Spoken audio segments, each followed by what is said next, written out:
تقدیر کے معاملے میں حضرت شاہ صاحب رحمۃ اللہ علیہ نے جو آخری بات لکھی ہے وہ یہی ہے، اور انہوں نے یہ ارشاد فرمایا کہ وَلِلْعِبَادِ اخْتِيَارُ أَفْعَالِهِمْ،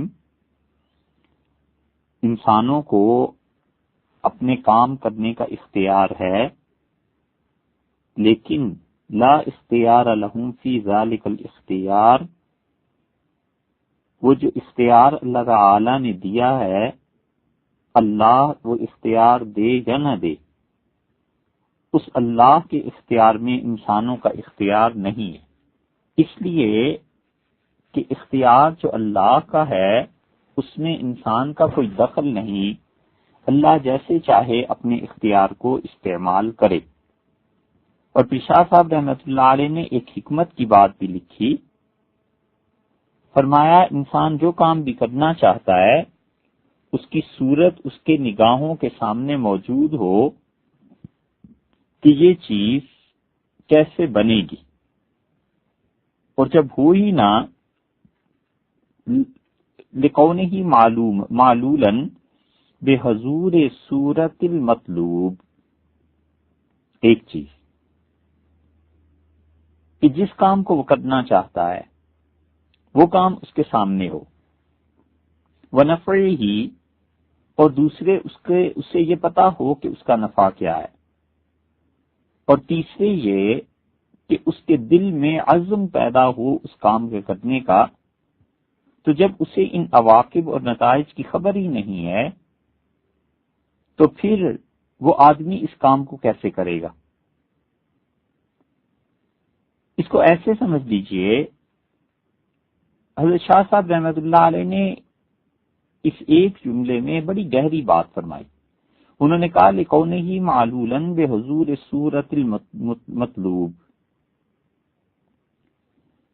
کوئی بھی آدمی جو کام کرتا ہے جو اس کام کی صورت ہے اس کے سامنے ہونی چاہیے، وَنَفْعِهِ، دوسری چیز اس کام کا نفع بھی پتہ ہونا چاہیے، اور تیسرے عزم اور داعیہ دل میں اٹھنا چاہیے کہ یہ کام کروں۔ تو جب اس انسان کو یہ چیزیں معلوم ہی نہیں ہیں تو اس انسان کا پھر اختیار کیا ہوا؟ وَهُوَ قَوْلُهُ، اور یہ ہے حضور اقدس صلی اللہ علیہ وسلم کے اس فرمان کی اصل کہ ان القلوب، لوگوں کے دل بین اصبعین من اصابع اللہ، اللہ تعالی کی انگلیوں کے درمیان ہیں، یقلبها کیف یشاء، اور اللہ جیسے چاہتا ہے اپنی دونوں انگلیوں کے درمیان اس نے لوگوں کے دل رکھے ہوئے ہیں، جیسے چاہتا ہے پھیر دیتا۔ بس یہ آخری چیز ہے جو شاہ صاحب رحمۃ اللہ علیہ نے کہی۔ آپ اس کو یوں سمجھ لیجئے کہ ایک آدمی، اس کو پتہ ہی نہیں ہے کہ اللہ کی راہ میں خرچ کرنے کا کتنا فائدہ ہے، قیامت میں یہ عمل اگر اللہ نے قبول فرما لیا تو کتنی خوبصورت چیز جنت یا جو کچھ بھی اللہ کی خوشی اس کے عوض میں مجھے ملے گی، اور اس آدمی کو یہ بھی نہیں پتا کہ اس میں نفع میرا کتنا ہے۔ میں مروں گا تو قبر میں ممکن ہے یہ صدقہ میرے کام آ جائے، اللہ کے ہاں پہنچ کے کام آ جائے، جنت اور جہنم کا فیصلہ اس ایک پائی پہ ہو جائے، حق تعالی شانہ مہربانی فرما دیں۔ اور تیسری چیز اس کے دل میں داعیہ اٹھنا کہ میں صدقہ کروں۔ اب جب اس آدمی کے سامنے وہ صورت ہی نہیں جو قیامت میں آنی ہے، جب اس آدمی کو اس کے نفعی کا معلوم نہیں تو دل میں داعیہ اٹھے گا کیوں، جذبہ پیدا ہی کیوں ہوگا؟ شاہ صاحب رحمۃ اللہ علیہ فرماتے ہیں کہ یہ تینوں چیزیں ایسی ہیں کہ جب انسان کے سامنے نہیں ہے تو انسان اپنے اختیار کو استعمال نہیں کرتا۔ یہی صورت آپ برائی میں سمجھ لیجئے، ایک چور کو پتہ ہی نہیں ہے کہ وہ چوری کرتا ہے تو کتنی قبیح اور غلط حرکت کرتا ہے، قیامت میں کیسے کیسے بچھو اور سانپ اس سے لپٹ جائیں گے۔ ایک آدمی زکوٰۃ نہیں دیتا، حضور اقدس صلی اللہ علیہ وسلم نے فرمایا اس کے گلے میں سانپ پڑ جائے گا قیامت میں، اور وہ اسے جب ڈسے گا اور یہ چیخے گا، پکارے گا، اور اس سے پوچھے گا تم کون ہو، تو وہ کہے گا میں تمہارا مال اور دولت ہوں جو دنیا میں تم نے زکوٰۃ نہیں دی تھی، میں ہی تمہارے گلے میں پڑ گیا۔ اب یہ جو گلے پڑ گیا اور جو کچھ ہوا، اس انسان کو یہ معلوم ہی نہیں ہے کہ زکوٰۃ نہ دینے کا فعل کتنا قبیح ہے، کتنا ظلم ہے، اور اللہ تعالی کی کتنی ناراضگی کا باعث ہے، ایک بات۔ اور دوسری بات، اسے یہ بھی نہیں پتا کہ اس کا نقصان کیا ہے۔ اور تیسری بات، اب دل میں یہ داعیہ اور جذبہ پیدا ہو کہ میں اس کو چھوڑ دوں، یہ تو ظاہر ہے کہ پہلی دو باتوں پر موقوف تھی، دونوں باتیں پہلی ہی نہیں پتا، نہ فعل کی شناعت اور برائی پتا ہے اور نہ اسے یہ پتا ہے کہ اس کا نقصان کیا ہے، تو چھوڑے گا کیوں؟ شاہ صاحب رحمت اللہ علیہ اس پہ فرماتے ہیں کہ جو اصل اختیار اللہ کا ہے، انسانوں کا اختیار اللہ کے اختیار پہ کچھ اثر نہیں ڈالتا، حق تعالی شانہ کا اختیار مطلقاً ہے، جو چاہے سو کرے، کوئی اللہ تعالیٰ کو اس کے اختیار کے استعمال سے روک نہیں سکتا۔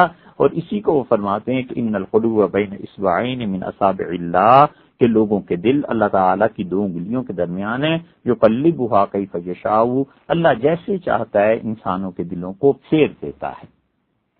یہ تو ہی بات شاہ صاحب رحمت اللہ علیہ کی بظاہر جس سے سمجھ میں آتا ہے کہ انسان کا اختیار بھی در حقیقت اللہ کی عطا ہے۔ یہ ہے وہ اہل سنت والجماعت کا مسلک۔ حضرت شاہ صاحب رحمت اللہ علیہ کی اس بات پر حجت اللہ کی بات ختم ہو گئی۔ صرف اس میں ایک بات، دو باتیں بلکہ کہنا ہے۔ ایک تو یہ ہے کہ یہ اختیار ہے کیا، اور دوسری بات جو حدیث آ گئی کہ رسول اللہ صلی اللہ علیہ وسلم نے فرمایا کہ لوگوں کے دل اللہ کی دو انگلیوں کے درمیان ہے، یہ حدیث عمل کرنے کے قابل ہے۔ اس میں عمل کا پہلو کیا ہے؟ پہلے ہم پہلے سوال کی بات کر لیں، پھر اس کے بعد دوسرے سوال کی بات کرتے ہیں۔ مسلم کی حدیث میں آتا ہے، یہ پہلا سوال، اس کا جواب کہ انسان کا اختیار کیا ہے، اللہ تعالی کا اختیار کیا ہے۔ صحابہ کرام رضی اللہ عنہ کو یہ اشکال پیش آیا تھا، اور اللہ تعالی کی بے پایاں، بے پناہ اور بے حد و حساب رحمتیں اور اس کی شفقتیں اور اس کی مہربانیاں تمام صحابہ کرام رضی اللہ عنہ کی ایک ایک قبر اور اس کے ان کے اجزاء پر نازل ہوں۔ کیسی اچھی باتیں رسول اللہ صلی اللہ علیہ وسلم سے پوچھتے رہے، اور اگر نہ وہ پوچھ کے گئے ہوتے تو یہ گتھیاں نہ سلجھ سکتی۔ ایک صحابی رضی اللہ عنہ آئے اور یہی عرض کیا، انہیں بھی یہی اشکال پیش آیا تھا کہ جب ہر چیز خدا نے طے کر دی ہے اور جو خدا نے طے کر دیا ہے وہ واقع ہو کے رہنا ہے، پھر ہمیں عمل کرنے سے کیا فائدہ؟ ہم کریں یا نہ کریں، جنت اور جہنم دونوں طے شدہ ہیں تو ہونا ہی ہے۔ حضور اقدس صلی اللہ علیہ وسلم نے جو کچھ جواب ارشاد فرمائے ہیں مختلف روایات میں، آپ نے عمل کی طرف لگایا اور آپ نے کہا عمل کرو۔ تمہارا عمل اور اللہ کا علم دو مختلف چیزیں ہیں۔ اللہ نے اپنے علم کے مطابق کیا لکھا ہے؟ اللہ کے علم میں ہے کہ تم جنتی ہو یا جہنمی ہو، اللہ کے علم میں ہے کہ تمہیں جہنم میں پھینک کے پھر جنت میں لے جائیں گے، یا اللہ کے علم میں ہے کہ تمہیں بغیر سزا کے بھیج دیں گے۔ اس بحث میں ہی مت پڑو، یہ فضول باتیں ہیں، اپنا کام کرو۔ جو لوگ اس مسئلے میں پڑھتے ہیں وہ یہ نہیں سوچتے کہ اللہ نے اگر لکھا ہے کہ انسان جنتی ہے تو اس کے ساتھ ساتھ خدا نے یہ بھی تو لکھ دیا ہے کہ یہ فلاں فلاں فلاں فلاں عمل کرے گا، اور اللہ نے اگر یہ طے کر دیا ہے کہ یہ جہنمی ہے تو خدا نے اس کے ساتھ یہ بھی تو طے کر دیا ہے کہ فلاں فلاں اعمال کرے گا۔ اس لیے جنتی اور جہنمی کتنی ہی بحث کیے چلے جاؤ، جس نے جہنم میں جانا ہے اس کے لیے گناہ اور معصیت کے افعال اور یہ کام آسان ہوتے چلے جائیں گے، اور جس نے جنت میں جانا ہے اللہ اس کے لیے ان کاموں کو آسان کر دے گا جو کام اسے جنت کی طرف لے جاتے ہیں۔ تو یہ بھی تو طے شدہ ہے۔ تو بات پھر وہیں آ گئی کہ انسان کی تقدیر اگر جنت اور جہنم کی طے شدہ ہے تو اس کے ساتھ ساتھ پھر یہ بھی طے شدہ بات ہے کہ اس انسان کے اعمال کیا ہوں گے، اللہ تعالیٰ نے اسے بھی طے فرما دیا۔ اسی لیے قرآن کریم میں اللہ تعالیٰ نے ایک مقام پہ دونوں باتوں کے متعلق ارشاد فرما دیا، اہل جنت کے حالات میں بھی اور اہل جہنم کے حالات میں بھی کہ کس انسان نے کیا کیا کرنا ہے اور اس کے نتائج کس صورت میں انسانوں کے سامنے آئیں گے، اور انسان اپنے اعمال کے نتائج کو دیکھے گا۔ اللہ تعالی نے صاف بتایا ہے کہ ان سعیکم لشتیٰ، تمہاری کمائی، تمہارے اعمال طرح طرح کے ہیں۔ فَأَمَّا مَنْ آتَى وَاتَّقَى، سو جس نے اللہ کی راہ میں خرچ کیا اور ڈرتا رہا، اللہ کا خوف رہا، وَصَدَّقَ بِالْحُسْنَى، اور اس نے حضور اکبر صلی اللہ علیہ وسلم نے جو عقیدہ دیا تھا اس کی تصدیق کی، فَسَنُيَسِّرُهُ لِلْيُسْرَى، ہم اس کو آہستہ آہستہ آرام آرام سے سہج سہج پہنچا دیں گے، آسانی میں، یعنی وہ انسان جنت میں پہنچ جائے گا، کیونکہ اس نے اپنا مال خرچ کیا، اس نے تقویٰ کو اختیار کیا، اور اس نے عقیدے کی تصدیق کی، اللہ کی ذات و صفات کی، اللہ تعالیٰ کی وحی کی، اور جو بھی ایمان کی ضروریات ہیں، خدا کی توحید اور رسالت وغیرہ وغیرہ کی، تو انسان جنت میں پہنچ جائے گا۔ وَأَمَّا مَن بَخِلَ، اور جس انسان نے بخل کیا، وَاسْتَغْنَىٰ، بے پرواہ رہا، اسے پرواہ ہی نہیں ہے کہ اس کے بخل کی وجہ سے اللہ کی مخلوق کو کتنی تکلیف پہنچی۔ جو موقع تھا مال کے خرچ کرنے کا، اس نے نہیں خرچ کیا، اور اس کے نتیجے میں کتنی تباہی اور کتنی بربادی ہو گئی۔ وَكَذَّبَ بِالْحُسْنَىٰ، اور اس نے صحیح بات کو جھٹلا دیا، انبیاء علیہ السلام پہ ایمان نہیں لایا، اللہ کی توحید کا قائل نہیں ہوا، تو یہ اس کے اعمال تھے نا، فَسَنُيَسِّرُهُ لِلْعُسْرَىٰ، اللہ نے کہا ہم آہستہ آہستہ آہستہ آہستہ اسے کہاں پہنچا دیں گے؟ سختی میں، جہنم میں۔ وَمَا يُغْنِي عَنْهُ مَالُهُ إِذَا تَرَدَّىٰ، اور کچھ کام نہیں آئے گا اس کا مال جب یہ گڑھے میں جا کر گرے گا جہنم کے، تو اسے کچھ کام نہیں آئے گا۔ إِنَّ عَلَيْنَا لَلْهُدَىٰ، ہمارا ذمہ ہے کہ ہم لوگوں کو صحیح راہ دکھائیں۔ وَإِنَّ لَنَا لَلْآخِرَةَ وَالْأُولَىٰ، اور لوگوں ہمارے ہی ہاتھ میں ہے جو لوگوں نے خرچ کیا ہے اور جو ان کے انجام۔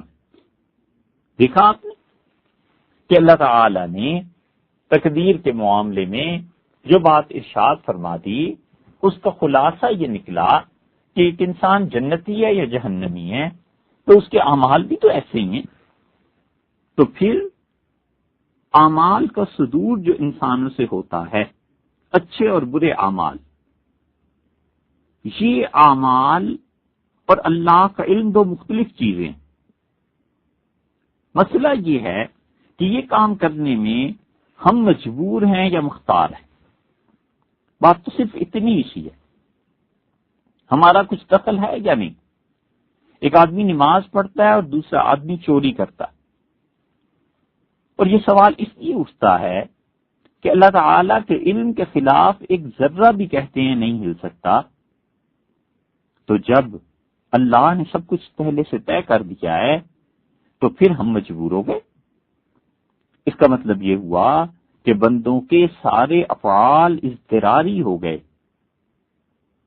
لیکن غور کرو، یہ بات ہی در حقیقت غلط ہے کہ اللہ کے علم کی وجہ سے ہمارا ارادہ اور اختیار ختم ہو جائے۔ اس میں کوئی شبہ نہیں کہ اس کائنات میں ایک رتی برابر فرق نہیں پڑ سکتا، جو چیز اللہ کے علم میں ہے وہی ہونی ہے۔ لیکن کیا اللہ کا علم، مثلا اللہ کو علم ہے کہ 2080 میں یہ کام ہوگا، اب جو بچہ 2050 میں پیدا ہوگا، کیا اللہ کی اس علم کی وجہ سے کہ 2080 میں اس انسان نے نماز پڑھنی ہے یا اس بچے نے چوری کرنی ہے، اس علم کی وجہ سے اس بچے کے ارادے اور اختیار پہ کوئی فرق پڑے گا؟ یقیناً نہیں پڑتا۔ اللہ کا علم ہے، اس کا علم قیامت تک، اور اس کا علم لامحدود ہے۔ تو اللہ کا علم ہمارے اختیاری افعال کے متعلق طے شدہ ہے کہ فلاں شخص اپنے ارادے اور اختیار سے فلاں وقت میں عمل کرے گا۔ تو اللہ تعالی کا علم کسی عمل کرنے والے کے عمل کو، اس کے ارادے کو اور اختیار کو سلب نہیں کر لیتا۔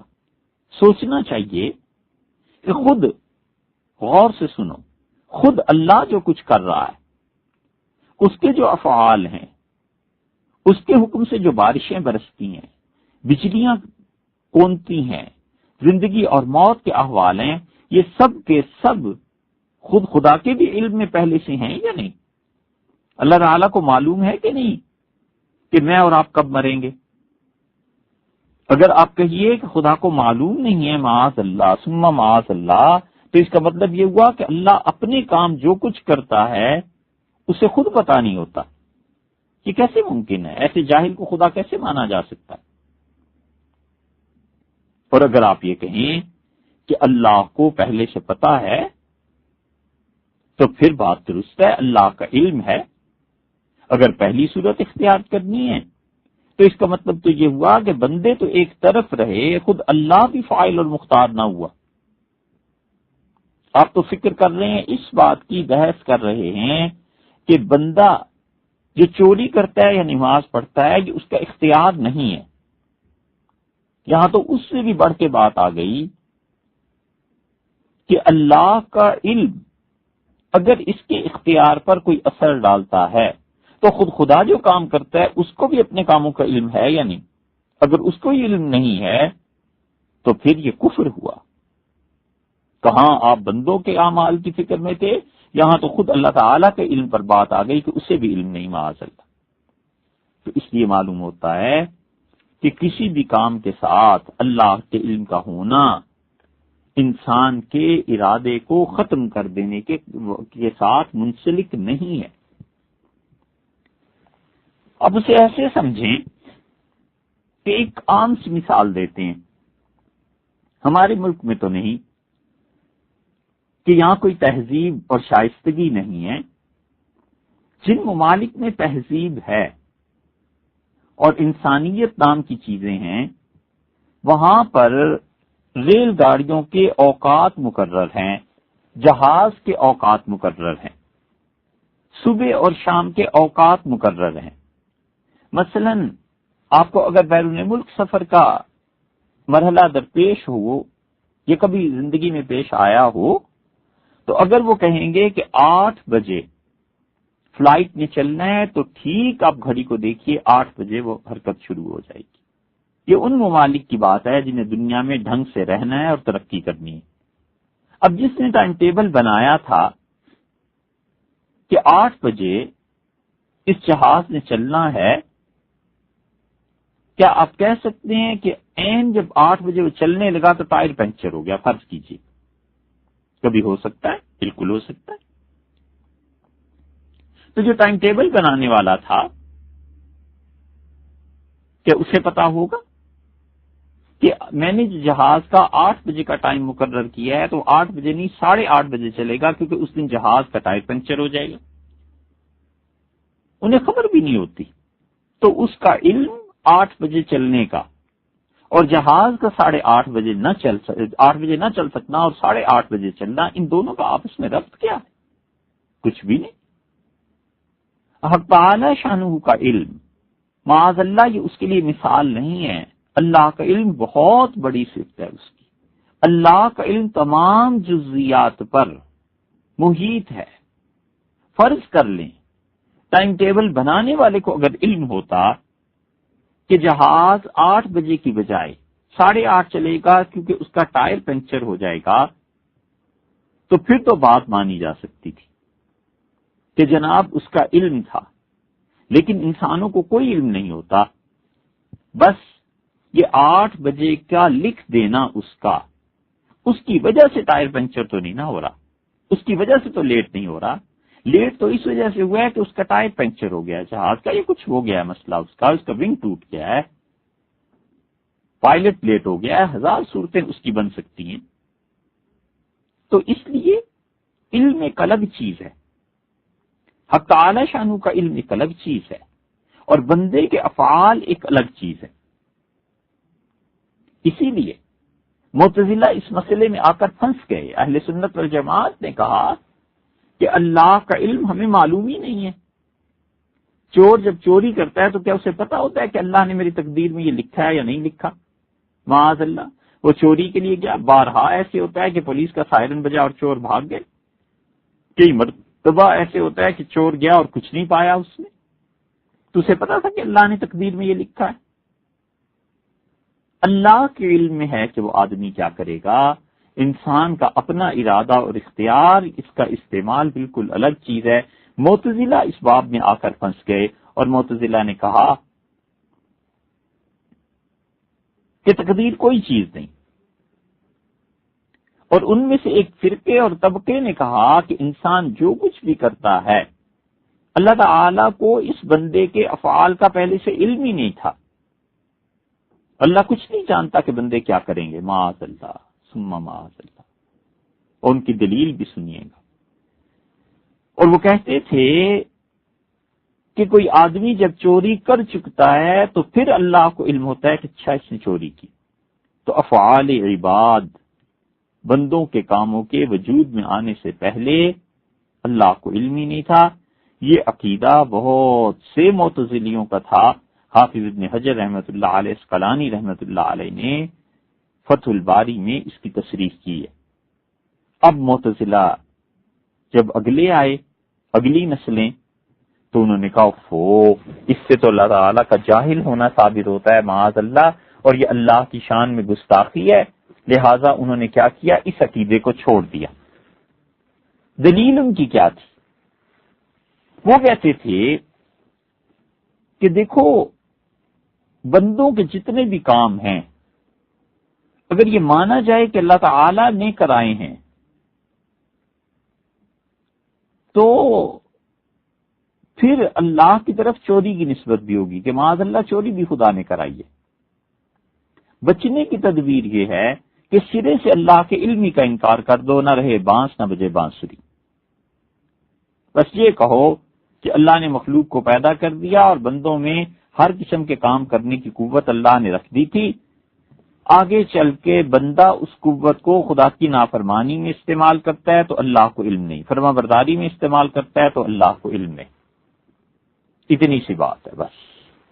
اللہ تعالی نے بندے کو قلم دے دیا، اس کے ہاتھ میں پین دے دیا، اب وہ اس سے اپنی بیوی کو طلاق لکھتا ہے یا وہ لکھتا ہے 10 لاکھ کا چیک لکھ دیتا ہے کہ اس سے اللہ کے بندوں کی مدد کی جائے. یہ دونوں چیزیں اللہ کے علم میں ہی نہیں تھی. یہ شخص اللہ تعالی نے اس کے ہاتھ میں بندوق دے دی، اب یہ اس سے خدا کی راہ میں جہاد کرتا ہے یا کسی معصوم آدمی کو مار دیتا ہے، خدا کو کوئی خبر ہی نہیں تھی. لہٰذا اللہ کا اس میں کوئی دخل ہی نہیں، معاذ اللہ. یہ تھا ان کا بنیادی نقطہ. لیکن معتزلہ کے جو آخری لوگ آئے، بعد کے لوگ آئے، انہوں نے کیا کہا کہ کیا ظلم کرتے ہو، کیا تعالی شانہ کو پتہ ہی نہیں. انہوں نے کہا ایسے نہیں ہو سکتا. حق تعالی شانہ کے علم میں تمام چیزیں اسے پہلے سے پتا ہے کہ کون بندہ کیا کام کرے گا. یہی اہل سنت والجماعت کا عقیدہ تھا. اہل سنت والجماعت اللہ کے لیے جہل کی نسبت کو کفر کہتے ہیں، معاذ اللہ. اب معتزلہ کو اور مصیبت پڑ گئی. انہوں نے کہا وہ تو خدا کے لیے علم کا نہ ہونا پچھلے اس لیے کہتے تھے کہ اللہ کے ساتھ برائی کی نسبت نہ جڑے. جب تم یہ کہتے ہو کہ اللہ کو ان ساری چیزوں کا علم ہے تو ان کے جو برے افعال ہیں ان کا خالق بھی تو اللہ ہی ہے. تو معتزلہ نے انکار کر دیا. انہوں نے کہا کہ انسانوں سے جتنے بھی برے اعمال صادر ہوتے ہیں اللہ اس کا خالق ہی نہیں ہے، اللہ اس فعل کو بناتا ہی نہیں ہے. تو متاخرین نے، بعد والے معتزلہ نے اللہ کے علم کا انکار کرنا جو پہلے معتزلہ کرتے تھے اسے جہالت اور حماقت قرار دیا. لیکن انہوں نے یہ کہا کہ بندوں کے کاموں کو، چوری کو، چکاری کو، قتل کو، ان کو بندوں کی ذات تک محدود رکھا جائے اور اس کا انکار کر دیا جائے کہ اللہ تعالی کا انتساب اس سے ہے، اللہ کی نسبت ہے. تو پھر برے یا بھلے جو بھی اعمال انسان کرتے ہیں انسانوں کے اپنے ذمے ہی رہیں گے. اور تم یہ کہہ سکو گے کہ اللہ تعالی نے کسی کو چوری کرنے کا فعل اسے نہیں دیا. بندوں کے افعال خود ان کی مخلوق ہے اور اللہ کے ارادے کو، اللہ کی مشیت کو کوئی دخل نہیں. بالکلیہ بندوں کا اختیار ہے. اللہ نے قلم دے دیا اور اس نے ظلم کر کے اس سے طلاق لکھ دی تو قلم اللہ نے ضرور دیا تھا، تاہم یہ طلاق دینا اس سے خدا کا کوئی تعلق نہیں ہے، تو فعل کی برائی اس کا انتساب اللہ کی طرف نہ کرو۔ ان معتزلیوں سے اہل سنت والجماعت نے پوچھا، انہوں نے کہا خوب رہی صاحب، یہ بھی خوب رہی کہ تم یہ کہتے ہو کہ بندہ اپنے افعال کا کاسب نہیں ہے، کرنے والا نہیں ہے، تو پھر یہ بتاؤ کہ مثلا ایک آدمی اس نے قلم سے لکھا اپنی بیوی کو طلاق کا، تو آپ یہ فرماتے ہیں کہ یہ لکھنا اس بندے کا اپنا فعل ہے، اللہ کا کوئی اس میں دخل نہیں، حق تعالی شانہ کا کوئی ارادہ اس میں شامل نہیں ہے، معاذ اللہ۔ تو آپ نے یہ کر لیا کہ اللہ تعالی سے اپنی دانش، اپنی عقل اور شعور کے مطابق ایک ظلم کی نفی کر دی، مگر یہ غور نہیں فرمایا کہ اگر یہ ظلم کر رہا ہے تو ظلم میں جس نے اس کی مدد کی ہے اس کا بھی تو حصہ ہے۔ حق تعالی نے اس کی مدد نہیں کی، قلم اس کے ہاتھ میں دے دیا۔ ایک شخص قتل کرتا ہے، دوسرا کہتا ہے جی میں نے تو اس کے ساتھ بس یہی کیا ہے کہ اسے سامان لا دیا تھا، میں نے اس کو بندوق دے دی تھی، میں نے اسے پتہ بتا دیا تھا، اب آگے قتل اس نے کیا تو میرا کیا قصور ہے؟ حالانکہ اگر وہ چاہتا تو یہ سامان اسے نہ دیتا، بندوق نہ دیتا۔ دنیا میں کوئی ایسا ہے، کوئی عرف، کوئی قانون، کوئی شریعت جو اس کو سراسر بے گناہ قرار دے اور کہ اس میں تمہارا کوئی دخل ہی نہیں؟ اس اعتبار سے یہ جو پچھلے معتزلی تھے نا قدما، وہ زیادہ دور اندیش تھے، انہوں نے سرے سے اللہ کے علم کو ماننے کا انکار کر دیا، اور جو بعد میں آئے انہوں نے اللہ کے علم کو تسلیم کر لیا۔ اللہ کے علم کو تسلیم کیا تو اب انہیں مصیبت یہ پڑ گئی کہ بندوں کے جو افعال ہیں وہ کس کھاتے میں ڈالنے ہیں، تو کوئی چارہ کار نہیں رہتا ان کے لیے کہ اللہ تعالی کی طرف شرور کی نسبت سے انکار کریں، معاذ اللہ۔ کیونکہ جو قتل کرتا ہے اس انسان کو کس نے پیدا کیا ہے؟ اس کو کس نے قتل کے آلات دیے؟ تو معاذ اللہ قطعی طور پر جانتے ہوئے بھی کہ یہ کیا کیا ظلم کریں گے، اللہ نے انہیں آلات دے دیے۔ تو کہاں وہ جو خدا کے لیے علم کا انکار کر رہے تھے، اس گناہ اور کفر کے مرتکب ہو رہے تھے، معاذ اللہ، اور کہاں یہ جس نے اللہ تعالی کا اختیار ماننے کی بجائے ہر آدمی کا مستقل اختیار دے دیا تو مستقل پھر یہ بھی خدا بن گیا۔ یہ ایسے ہی ہے جیسے سردی سے بچنے کے لیے کوئی آدمی برف خانے میں جائے اور سل پہ لیٹ جائے، اور یہ ایسے ہی ہے جیسے کوئی آدمی دھوپ سے بچنے کے لیے آگ میں کود جائے۔ تو مسئلہ ان کے نزدیک یہ رہا کہ کسی طرح برے افعال کی نسبت اللہ کی طرف نہیں ماننی۔ ہم اس کی اور مثال دے دیتے ہیں، معاذ اللہ، خدا پناہ میں رکھے ان معتزلہ کے عقائد سے۔ یہ اب بھی لوگ ایسی بحثیں کرتے ہیں بغیر یہ جانے ہوئے کہ ان کی گمراہی کے ڈانڈے کہاں جا کر ملتے ہیں، اور دنیا میں اس سے پہلے بھی لوگ آتے رہے ہیں، اس سے پہلے بھی زیادہ عقل مند لوگ آتے رہے ہیں، ان کی بھی عقل تھی، ان میں بھی فلسفہ تھا، وہ بھی بحث کیا کرتے تھے، اور اہل سنت والجماعت نے اس وقت بھی انہیں دلائل کے ذریعے سمجھایا اور خاموش کرایا۔ کون نہیں جانتا کہ حضرت ابراہیم علیہ الصلوۃ والسلام کو ان کی قوم نے، نمرود نے آگ میں ڈالنا چاہا،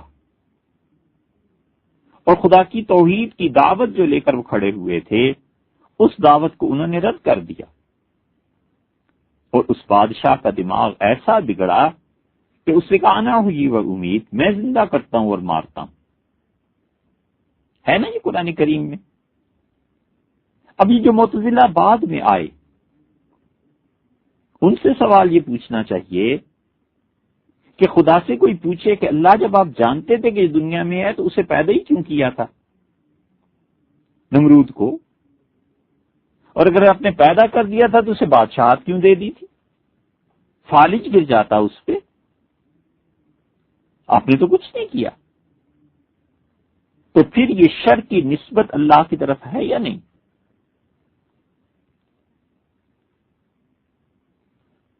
وہ جو پہلے معتزلی تھے وہ تو صاف کہہ دیتے جی نمرود کو خدا نے خدائی دی تھی مگر اللہ کو پتہ ہی نہیں تھا کہ بعد میں کیا ہونا ہے، جان چھٹ گئی ان کی۔ انہوں نے کہا نہیں اللہ کو پتا تھا، بھئی اللہ تعالیٰ کو جب پتا تھا کہ ابراہیم علیہ الصلوۃ والسلام کو آگ میں پھینکے گا تو پھر خدا نے اسے یہ سب کچھ کیوں دے دیا تھا؟ اب یہ معتزلہ پھنس کے تو انہوں نے اس کا سہارا ڈھونڈا، اپنی طرف سے درمیان کی راہ نکالی، اور انہوں نے کہا کہ اللہ تعالیٰ کو علم تو تھا لیکن خدا کا ارادہ نہیں تھا ایسے کاموں کا، معاذ اللہ۔ تو ہوا کیا خوبصورت بات امام شافعی رحمۃ اللہ علیہ نے کہی۔ امام شافعی رحمۃ اللہ علیہ نے فرمایا کہ معتزلہ اگر اللہ کے لیے علم کو مان جائیں کہ خدا کو پہلے سے ان سب چیزوں کا علم تھا، تو پھر اس کے بعد یا تو یہ مانے کہ اللہ کو علم تھا کہ نمرود کو، یہ مثال اپنے باپ سے دے رہے ہیں کہ ہم اپنے باپ سے دے رہے ہیں، امام شافعی رحمۃ اللہ نے تو صرف اتنا خوبصورت جملہ فرمایا ہے کہ اس ایک جملے کی شرح میں پورا رسالہ لکھا جا سکتا ہے۔ انہوں نے کہا کہ اللہ کے لیے علم تسلیم کرنے کے بعد یا تو عجز مانو اور یا پھر بے وقوفی مانو، دونوں میں سے ایک، اور سب کے نزدیک کے نقص ہے۔ اس جملے کی شرح سنی۔ امام شافعی رحمۃ اللہ علیہ کہنے کا مقصد یہ ہے کہ اللہ تعالیٰ کو پہلے سے ہی معلوم تھا نا، جب تم نے اللہ کے لیے علم کو تسلیم کر لیا کہ یہ فلاں شخص بغاوت کرے گا، خدا کی نافرمانی کرے گا، شیطان کے متعلق اللہ کو پہلے ہی علم تھا کہ اس نے جا کر دنیا میں کیا کیا کرنا ہے، تو اس کو روکنے پر اللہ کو قدرت حاصل تھی یا نہیں تھی؟ اگر کہو کہ خدا کو قدرت حاصل نہیں تھی تو یہ ایسی عاجزی ہے، ایسا بے بس ہونا ہے کہ ایسا بدترین بے بسی ہے کہ اللہ اپنی مخلوق کے مقابلے میں اور خدا شیطان کے مقابلے میں اور نمرود کے مقابلے میں عاجز ٹھہرتا ہے، معاذ اللہ، خدا کی کوئی قدرت ہی نہیں۔ اور اگر یہ کہو کہ روکنے پر قدرت رکھتا تھا لیکن اس نے سب چیزیں یہ دے دیں، تو پھر دوسری طرف تم یہ بھی کہتے ہو کہ اللہ تعالیٰ کو علم نہیں تھا۔ ایک طرف علم کی نفی کرتے ہو قدیم معتزلہ، اور جو دوسرے ہیں بعد میں آنے والے وہ کہتے ہیں اللہ کو علم تھا لیکن اللہ تعالیٰ کا کوئی اختیار نہیں تھا، معاذ اللہ، تو اختیار کیا تو نفی کر دو، اور یا پھر یہ کہ اللہ نے اتنا کچھ دے دیا تو معاذ اللہ ثم معاذ اللہ اللہ تعالیٰ نے حماقت کی۔ تو اللہ کا علم مان لینے کے بعد اس اشکال سے چھوٹنے کی کوئی صورت نہیں ہے۔ اسی لیے حضرت امام شافعی رحمۃ اللہ نے فرمایا کہ اگر اللہ کے لیے علم مانتے ہو کہ اللہ کو علم تھا تو پھر اللہ کی قدرت پر زد پڑتی ہے کہ تم کہتے ہو اللہ کو علم تو تھا مگر اللہ کو قدرت نہیں تھی کہ اسے روک سکے، اور اگر تم یہ کہتے ہو اللہ کو قدرت تو تھی لیکن اللہ کو علم ہی نہیں تھا تو پھر بھی بات ادھر ہی پہنچ جاتی ہے، تم خدا کی تنقیص توہین کرتے ہو، معاذ اللہ۔ اہل سنت والجماعت کیا کہتے ہیں؟ اہل سنت والجماعت یہ کہتے ہیں کہ افعال کا خالق اللہ ہے اور بندہ اس کا کاسب ہے، بندہ اس کام کو کرتا ہے۔ انسان کے دماغ میں ایک چیز پیدا ہوتی ہے اور دماغ حرکت دیتا ہے سارے جسم کو۔ اب کیا ہوتا ہے کہ انسان کوئی کام کرتا ہے، مثلا وہ تھپڑ مارتا ہے، اس لیے کہ اس کے دماغ میں پہلے یہ بات آتی ہے، غصہ آتا ہے، کوئی چیز آتی ہے تو ہی تھپڑ مارتا ہے نا۔ اس کی تین ہی صورتیں ہو سکتی ہیں کہ یہ فعل کرتے وقت، یہ کام کرتے وقت جو تحریک اس کے ذہن میں پیدا ہوئی کہ میں یہ کام کروں، یہ خود بخود ہوتی ہے، یا ہمارا ارادہ ہوتا ہے، یا اللہ تعالی پیدا کرتے ہیں۔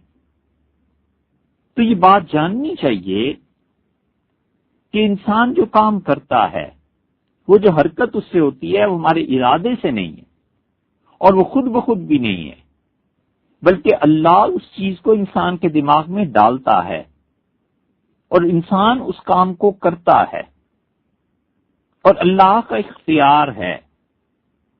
اس لیے اہل سنت والجماعت یہ کہتے ہیں کہ انسان اپنے افعال کا کاسب ہے، کرنے والا ہے، خالق نہیں ہے، خالق کاموں کا اللہ کی۔ ایک بزرگ تھے رحمت اللہ علیہ، انہوں نے کہا کہ ایک زمین پر جھگڑا ہو گیا، حاکم کے پاس آئے، ان دونوں نے کہا جی یہ کھیت میں جتنی فصل لگی ہوئی ہے میں اس کا مالک ہوں۔ قاضی نے کہا کہ زمین کس کی ہے؟ تو اس آدمی نے کہا جی زمین میری نہیں ہے، اس دوسرے کی ہے۔ اس نے کہا اس زمین میں جو بیج تھے یہ کس کے دیے ہوئے تھے؟ اس نے کہا جی وہ بھی میرے نہیں تھے۔ اس نے کہا تو تم نے اس زمین میں پانی لگایا تھا؟ کہنے لگا جی پانی بھی اسی نے لگایا ہے، ہل چلایا تھا، ہل بھی اسی نے لگایا۔ تو اس نے کہا سبحان اللہ، نہ زمین تمہاری، نہ ہل تم نے چلایا، نہ اس میں بیج تم نے ڈالا، نہ پانی اس کو دیا، نہ گوڑی تم نے کی، تو اس پیداوار کے مالک تم کیسے بن سکتے ہو؟ سوائے اس کے کہ تمہارے دماغ میں خلل ہے۔ اور قاضی نے کہا اسے جیل لے جاؤ تاکہ اس کا دماغ ٹھیک ہو۔ اس لیے سمجھنا چاہیے کہ انسان جتنے کام کرتے ہیں گناہ کے یا نیکی کے، اور انسان جن طاقتوں کے تحت وہ کام کرتے ہیں، یہ سب کے سب افعال اللہ کے پیدا کرتا ہے، اللہ تعالی نے پیدا کیے، بندہ محض ان کا کرنے والا ہے۔ سیدنا عمر رضی اللہ عنہ اسی معنی میں فرمایا انہوں نے کسی سے کہ اللہ ہی نے تجھے گمراہ کیا۔ اس لیے یہ جو بات ہے نا کہ اللہ تعالی افعال کا خالق نہیں ہے، اس پر معتزلہ کیوں آئے؟ اتنی بات پر صرف کہ اللہ کی طرف ظلم کی نسبت نہ آئے۔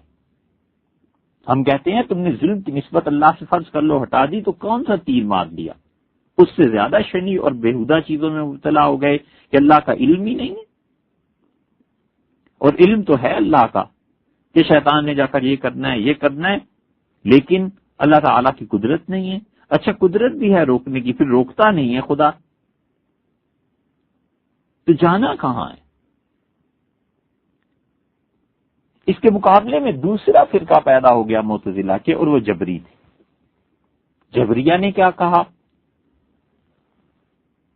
معتزلہ نے تو کہا کہ انسان اپنے کام خود اس کا خالق کیا کرتا ہے، جبریہ نے کہا یہ ایک اینڈ پہ پہنچ گئے، بالکل بالمقابل آ گئے معتزلہ کے، اور انہوں نے کہا بندے کا سرے سے اختیار ہی نہیں ہے، بندہ مجبور ہے۔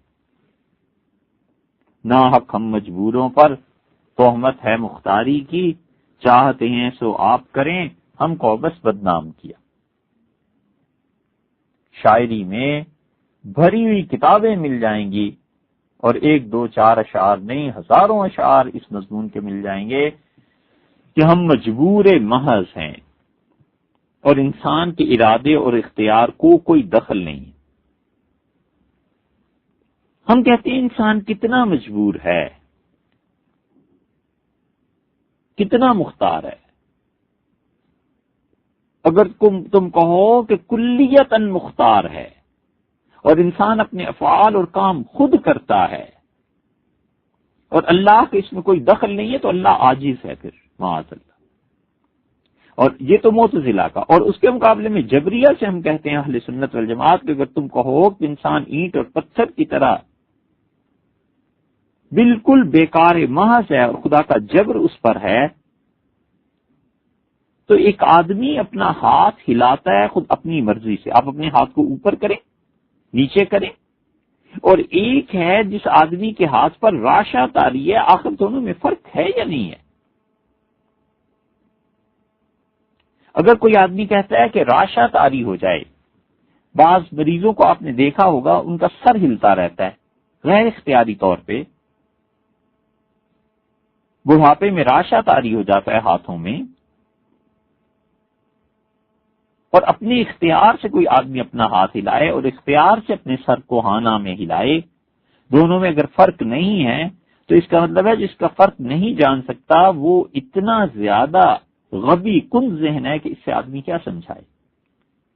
اور اگر کوئی کہتا ہے کہ فرق ہے، تو جو فرق ہے اسی فرق کو ہم کہتے ہیں کہ اسی کی وجہ سے ثواب اور عذاب ہے۔ انسان کی اختیاری حرکتیں اور غیر اختیاری حرکتیں یہ تو کتا بھی سمجھتا ہے، جبری نہیں سمجھتا۔ ایک کتے کو پتھر مارے نا تو کتا اس پتھر کی طرف نہیں جاتا، مارنے والے کی طرف جاتا ہے، کیونکہ اسے پتا ہے کہ جو چوٹ پڑی ہے یہ پتھر کی حرکت سے ہوئی ہے، لیکن یہ پتھر کی حرکت یہ کسی اور ہاتھ کے بس میں تھی تو اس کی طرف جاتا ہے۔ شیر پر گولی چلاؤ، شیر گولی کے پیچھے بھاگے گا؟ شیر بھاگتا ہے اس گولی چلانے والے ہاتھ کی طرف دیکھتا ہے اور دھاڑتا ہے۔ یہ ہے فرق جبر کے درمیان اور اختیار کے درمیان، اور یہ کسب کا مسئلہ ہے کہ انسان اپنے اختیار کو استعمال کرتا ہے۔ اس کسب کے مسئلے میں، کسب کا مطلب اپنے اختیار کو استعمال کرنا، کام کرنا، اس مسئلے میں بڑے بڑے لوگوں کو ٹھوکریں لگی ہیں۔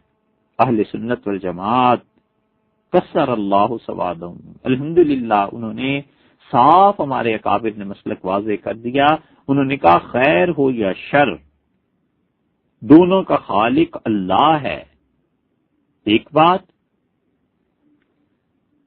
اور انسان خیر اور شر کے کام کرنے والا ہے، دوسری بات، اور ہم شر کی نسبت اللہ کی طرف ادب کی وجہ سے نہیں کرتے، وگرنہ حقیقت میں شر کا خالق بھی اللہ ہی ہے، تیسری بات۔ یہی میرا عقیدہ ہے، میں اس عقیدے پہ قائم ہوں، اور اللہ تعالی سے دعا ہے کہ وہ اسی پہ موت دے اور قیامت میں اس پر اپنی رحمت اور رضا اور خوشی اور مہربانیاں اور مغفرت مرتب فرمائے کہ اس بات کا قائل ہوں کہ خیر اور شر دونوں کا خالق اللہ ہے، اگرچہ ہم شر کی نسبت بوجہ ادب اللہ کی طرف نہیں کرتے اور بندہ اس کا کاسب۔ یہ کسب کا مسئلہ ایسا آیا کہ بڑے بڑے لوگوں کو ٹھوکر لگی ہے اس میں، یہاں تک کہ متکلمین نے جبر اور کسب دونوں میں فرق نہیں کیا بعض اوقات، اور بڑی خطرناک بات انہوں نے کی۔ ہم کہتے ہیں کہ انسان میں اللہ نے بہت سی چیزیں رکھی ہیں، اس کی حرکات میں انسان کی جتنی بھی حرکتیں ہیں ان میں اضطرار کا وجود پایا جاتا ہے اور اختیار کا وجود پایا جاتا ہے۔ دو مثالیں تو ابھی دے دی کہ راشے میں ہاتھ حرکت کرنا شروع کر دیتا ہے خود بخود ہی، اور آدمی اپنے اختیار سے بھی ہاتھ کو حرکت دیتا ہے، اور سر ہلتا ہے کبھی مریض کا بغیر اختیار کے، اور کبھی مریض اور صحت مند آدمی دونوں میں فرق کیا جاتا ہے کہ صحت مند آدمی اپنی قدرت اور ارادے سے سر کو ہاں یا نہ میں ہلاتا ہے۔ تو اس کا مطلب یہ ہے کہ انسان میں اختیار کی قوت اللہ نے رکھی ہے، اور یہی اختیار کی قوت ہے جو ان دو حرکتوں میں اضطرار اور اختیار میں فرق پیدا کرتی ہے۔ یہ جو قوت ارادی ہے نا، اس سے درخت محروم ہے، اس قوت ارادی سے پتھر محروم ہے، اس قوت ارادی سے اس کائنات میں بہت سی چیزیں محروم ہیں، اور انسان کو اللہ نے قوت ارادی دی۔ یہ قوت ارادی دی کس نے ہے؟ اللہ نے۔ ہمیشہ یاد رکھنا چاہیے کہ ہمارا وجود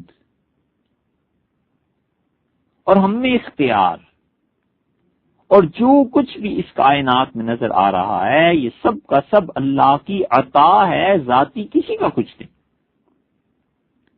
ہمارا کوئی اختیار ذاتی نہیں، اللہ نے مہربانی کی ہے تو اس کی توفیق سے نوالا توڑ کے منہ میں ڈالنے کی طاقت ہے، اور یہ طاقت میری اپنی ذاتی نہیں، آپ کی ذاتی نہیں، کسی کی ذاتی نہیں، اللہ نے طاقت دی۔ جب تک اس کائنات میں کوئی بھی چیز باقی ہے یہ سب کی سب اللہ کی عطا ہے۔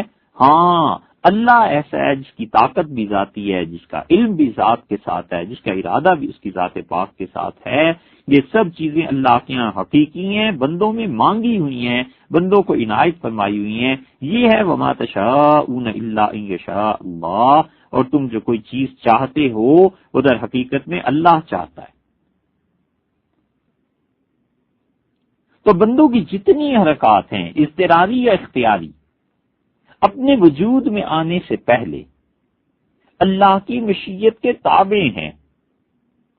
تو انسان کی قدرت اور انسان کا اختیار ہم اسے مستقل نہیں کہہ سکتے. سمجھنا چاہیے مسئلے کو. مستقل قدرت جو کسی کی عطا نہ ہو وہ کس کی ہے؟ صرف اللہ کی. اور اللہ اپنی قدرت میں سے کسی کو قدرت دے دے تو یہ غیر مستقل قدرت کس کی ہے؟ یہ انسانوں کی. جیسے آپ دیکھیے کہ ایک آدمی گاڑی چلاتا ہے تو گاڑی چلانے میں اپنے ہاتھ کو حرکت دیتا ہے. تو یہ حرکت دینا انسان کا اپنے ارادے کے تحت ہے، اور وہ جو ارادہ کیا تھا وہ اللہ نے ارادے کی قوت عنایت فرمائی تھی. تو یوں کہیے کہ اللہ تعالی کی قوت کاملہ اور اللہ کی مستقل علم، مستقل قدرت انسان میں دو طرح سے پایا جاتا ہے. بعض اوقات تو اللہ تعالی کی قدرت مستقل ہمارے وجود میں تصرف کرتی ہے، ہم چاہیں یا نہ چاہیں وہ ہوتا ہے. اور اللہ کی مستقل قدرت ڈائریکٹ انسانوں کے ساتھ لگ جاتی ہے.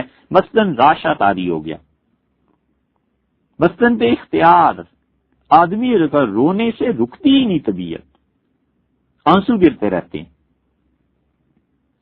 یہ اللہ کی قدرت ہے، بغیر کسی واسطے کے انسانوں میں آ رہی ہے. اور کبھی کبھی اللہ تعالی کی قدرت ہماری اس قدرت کو بیچ میں لے آتی ہے.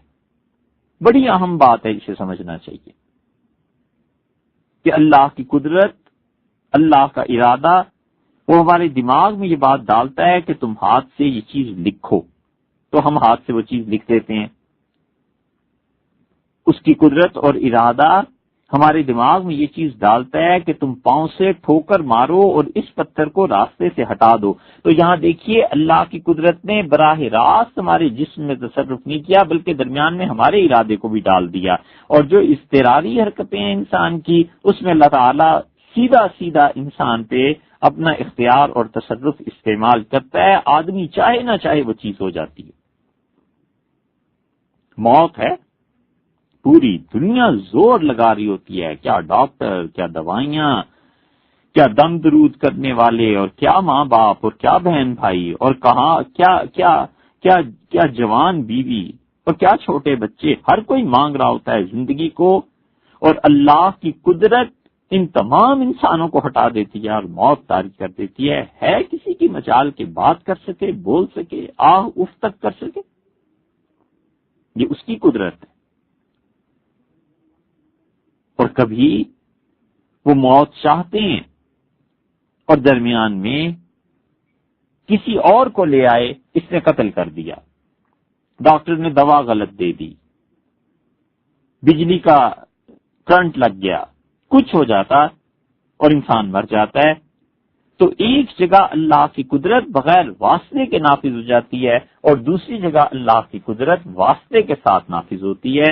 اس کو آپ ایک مثال سے سمجھیے. ایسے سمجھو جیسے سورج کی روشنی براہ راست ہم تک پہنچتی ہے، ایسی جیسے راشا انسان پہ طاری ہو جاتا ہے، چاہے نہ چاہے. ہاتھ میں راشا طاری ہے، سر ہل رہا ہے، ایسے مریض دیکھے ہوں گے.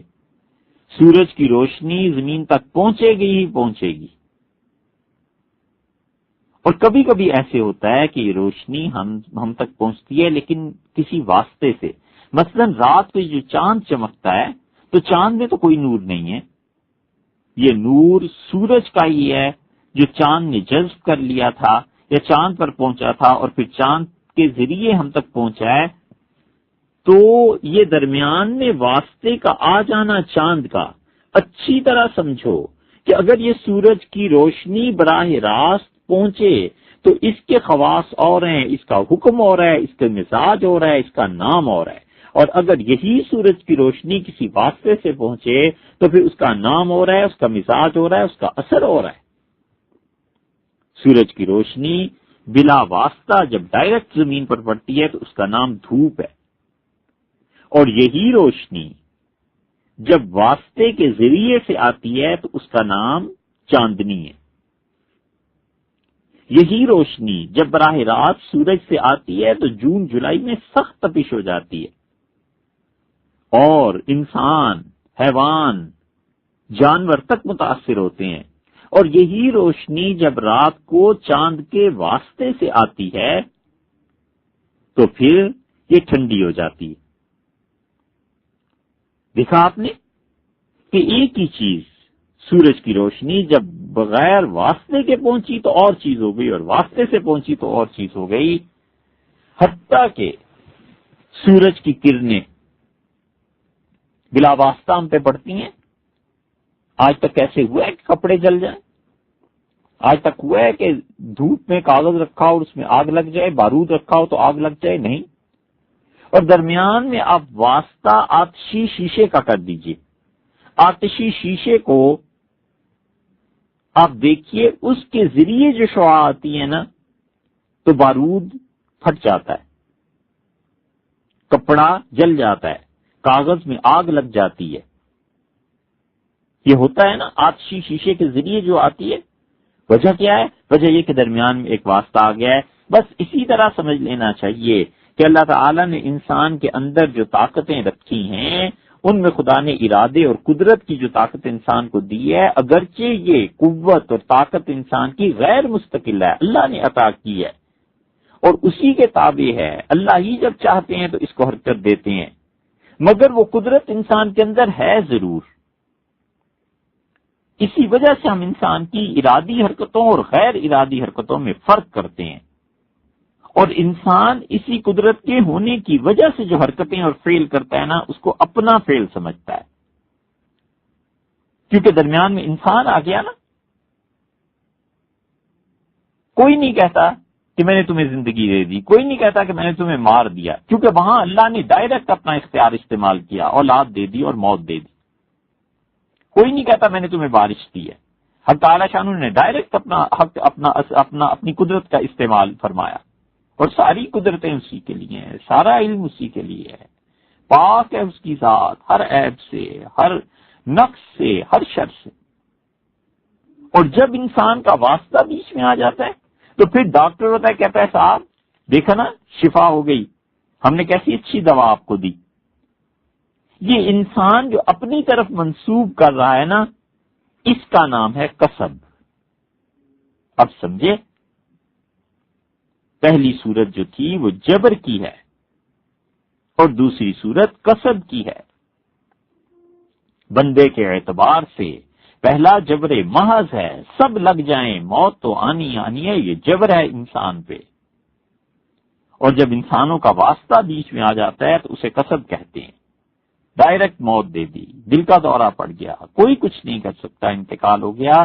یہ اللہ نے اپنے اختیار کو استعمال کیا براہ راست، اور وہاں کسی نے گولی چلا دی اور کسی کو مار دیا، یہ درمیان میں انسان کا اپنا اختیار بھی آ گیا۔ اس کو کہتے ہیں کسب، کہ کسی فعل کا بندے سے اس کی غیر مستقل ارادے اور قدرت کی وجہ سے ہونا، اسی کسب پر سارے کا سارا دار و مدار ہے نیکی کا، اور اسی کسب پر سارے کا سارا دار و مدار ہے گناہ کا۔ بڑے بڑے لوگ یہاں آ کر ٹھوکر کھا گئے ہیں، کچھ کہنے میں بات نہیں ہے، اور بلا خوف تردید ہم کہتے ہیں کہ بڑے بڑے لوگوں کو اس پہ پڑھا ہے اور بڑے بڑے لوگوں کو اس پہ سر کھپاتے دیکھا ہے، لیکن اس مسئلے کو جس طرح ابن عربی رحمت اللہ علیہ فتوحات میں سمجھے ہیں، بس یہ انہی کا حق تھا۔ معرفت اللہ کی انہیں حاصل تھی، عارف باللہ تھے، اور حقیقت میں اللہ کے دین کو سب سے زیادہ سمجھنے والے یہی صوفی تھے۔ یہ جتنی تقریر ہے یہ ابن عربی رحمت اللہ علیہ کی فتوحات سے اکثر حصہ اس کا لیا ہے۔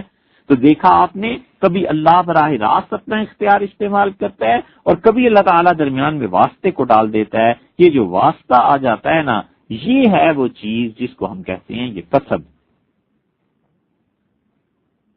اب آپ یہ کہیں گے کہ یہ ہمارا کسب یہ بھی اللہ کی قدرت کے تابع ہے. بالکل ٹھیک ہے بھئی، اللہ کی قدرت کے تابع ہے، ہم مانتے ہیں اسے. تو آپ کہتے ہیں کہ انسان پر پھر جزا اور سزا کیوں ہو گئی، ثواب اور عذاب کیوں ہو گیا؟ بنیادی جہاں غلطی ہوئی ہے نا سمجھنے میں، وہ سمجھو. مسئلہ یہ ہے کہ ہم نے اپنے خیال میں اللہ تعالی کے کاموں کو اس دنیا پہ قیاس کر لیا. یہ قیاس غلط ہے. اللہ تعالیٰ کے ہاں اس کائنات میں جو سلسلہ چل رہا ہے یہ اسباب کے بعد ان کے نتائج مرتب ہونے کا سلسلہ چل رہا ہے. اسباب کے اندر اللہ نے تاثیر رکھ دی ہے.